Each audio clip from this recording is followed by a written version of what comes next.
Welcome back, everybody. This Week in America.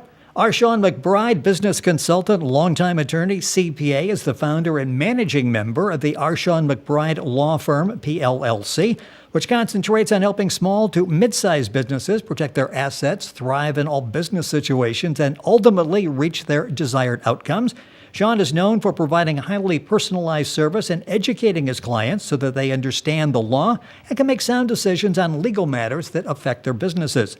Shawn is also an in-demand speaker and trainer, recently featured at a TEDx talk discussing the advantages women have in business, a published author, his latest Business Blunders, 10 Dangerous Business Mistakes and How to Protect Your Business So It Can Thrive, and currently conducting the McBride for Business 50-state tour, interviewing business owners in every state. Back with us on This Week in America, our Shawn McBride. Shawn, welcome back to the program. It's great to have you with us.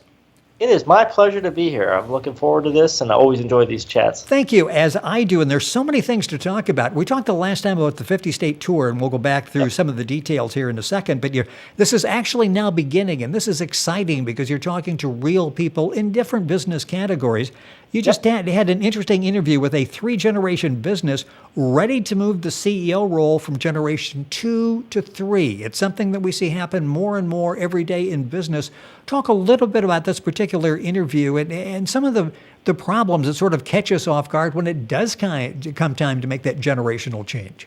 Yeah. The first issue is, do the children want the business? And the modern world is that's changing. A lot of children are saying, well, no. Mom and dad worked too hard. They didn't have a work-life balance, or they were just doing too much time at the office, and they're saying no. Or I've already built another career. I'm already out there meeting with clients, and I've already started whatever I've started. So some children are just saying no. In other cases, children are still want to take over the business, but then, like the case of the company I just worked with, company called Redley that's in the janitorial services space, they had 2 children. So you had generation 1 was dad, granddad, and then granddad and dad started together. So there's a pretty clear succession plan there because generation 1, generation 2 teamed up to start the business. Right. You go to generation 3, there's 2 daughters, and they had to really figure out which daughter was going to be the lead and then which daughter was going to take the secondary role. And because of their personalities, they figured that out. But now they're very aware of the challenges that a 3rd-generation business often has. So they're going in with their eyes wide open, and they really are trying to work on effectively having dad step out and still be on the board of directors, and have the daughter step in and take operational control. It's interesting in the book Business Blunders, 10 Dangerous Business Mistakes and How to Protect Your Business So It Can Thrive. That's plan number 1, or part number 1, a plan for change, partners, change in ownership. It's interesting because so often people think, okay, that's something down the line. And you point out that's really not the time to initially start thinking about it. You can have a divorce, you can have fights with partners. You really need to plan from the beginning how you're going to handle a situation like that, don't you? Absolutely. You need to know what your possible exits are going to be early on. So that's one thing we talk about in there. And then the other thing is we just don't know what's going to evolve in life. Life happens to us. You look around you. I mean, have your friends had divorces? Has somebody unexpectedly died? Has there been a disagreement out there? These types of things happen. So we need to have a plan in place.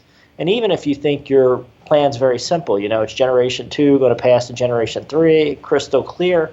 Behind the scenes, when you actually start implementing that plan, well, how do you get generation 3 ready to take over? How do you transition the employees to get used to the idea?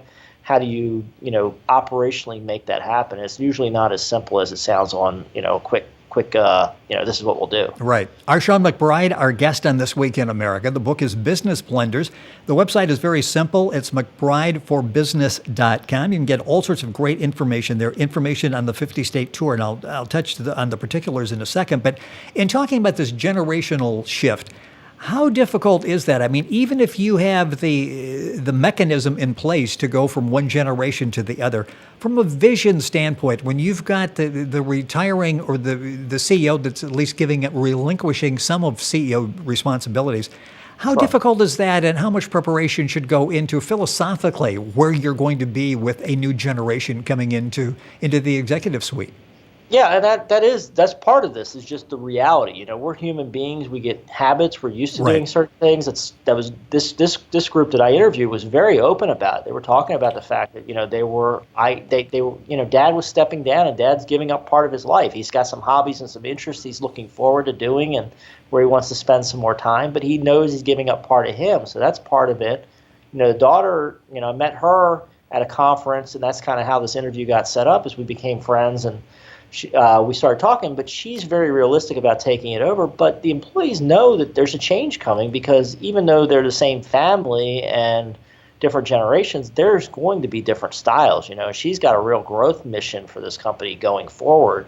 So now, 2 years from now, when this transition happens, the company's going to start looking a lot different, and everybody's got to be ready for that. What's interesting with Shawn is when he is explaining something in the book Business Blunders, this isn't necessarily textbook stuff that comes out of a classroom. Research is the key to what you do. You deal with hundreds, thousands of cases, and from that research, you're able to give advice to others. Talk about that role, research being the key, and how this 50-state tour really plays into this, because you're talking, for example, with this family, this is giving you a lot of insight, possibly unique insight in how this transition will come about. Right. That's it. And that's kind of what, interestingly, as my career progressed and things emerged, is I kind of found that that's what I'm really doing. I'm working with different families on different case studies. I've got my private practice. And being a public speaker, people come to me with unusual situations. I'll speak to an audience of 300 people, and somebody will come running up to me afterwards, and they'll be like, hey, I've got this situation in my business, and I need to understand how to do this or that, and we have to deal with that reality, right? So this research is kind of happening as it goes, and then the 50-state tour is a much more intentional effort to get out there and collect stories of America. We're doing great things in business. People are doing wonderful things in private business. We've picked our 4 categories of endeavor. We're going to go to all 50 states to get a very nice cross-section. And this gives us a great body of information to help others because, what this family's going with that we talked about earlier to go from generation 2 to generation 3, there's other families that are maybe not dealing with that exact situation, but they're dealing with something similar. And we can use those lessons to help them get through this process better and be more successful in their goals. And that's what this is all about at the end. It's not just research to write a book or research for the sake of research. It's research to help people do what they want to do in their business. And I would assume each one of these is a learning experience for you as well, isn't it? You do a lot of observing and listening as you're talking with these people. Yeah, there's no doubt. I mean, I definitely learn every day, lifelong learner, and read and learn that way. But then working with my clients, I see stuff, and then this even gives me more companies and more interactions. So it just compounds the learning, and it gives me more stuff to connect with and more situations to understand, which then allows me to apply that knowledge for the next client or the next situation I get involved in. The website is McBrideforbusiness.com, and for is FOR, McBrideforbusiness.com /50 states, or you can go to the website and you'll see it there and get information. All the information you need, you can find out how you can apply. All the information that's necessary for that process is there, McBrideforbusiness.com. Of course, you go to our website, thisweekinamerica.us, and link on directly with Shawn's website. Something else you're dealing with, too, and I want to mention that you talk about speaking in front of a number of groups that you're available to keynote or to train companies and organizations. Do a lot of that all across the country. And again, it's a teaching as well as a learning experience for you. And what you're working on now, it's interesting. You're doing a podcast, and you got some business owners. You're putting together an exciting project, something that 5 years ago or something, you mentioned podcast and using that as a vehicle. People would have looked at you like, what was that going to do? And it's where people are going now to get information. Yeah. Talk about what goes into putting that together.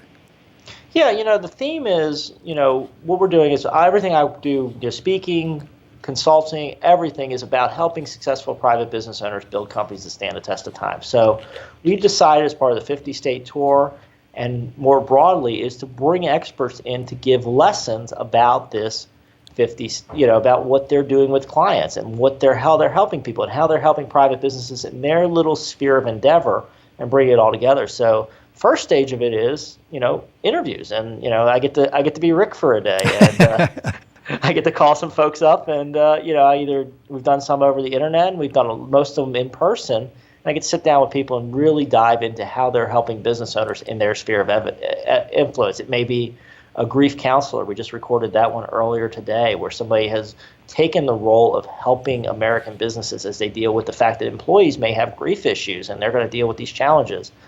To an insurance person that has a unique insurance product for high net worth individuals. All of these different pieces that can help successful businesses do more. So we're in the recording stage, and then here later this month, we'll actually be releasing the first episodes and getting it out to the world so people can start learning from these lessons. And you can find that information at McBrideforBusiness.com. It's R. Shawn McBride, and Shawn is SHAWN McBride. You can find all the information. Of course, again, link on by going to our website, thisweekinamerica.us. It's interesting, the background I mentioned in business as well as the legal background. And in Business Blunders, number 10 is plan for litigation. And you talk about the legal system is built around litigation. And so often you hear people that go into business and they're thinking about driving revenue as opposed to the protection that you really need from the beginning. Talk about the importance, and so much of what you talk about is from, in fact, the book came about in real life experiences. You were talking to clients that would come in and seeing sort of a common pattern that would emerge. Talk about the litigation and always be prepared, protect your assets and be prepared for that.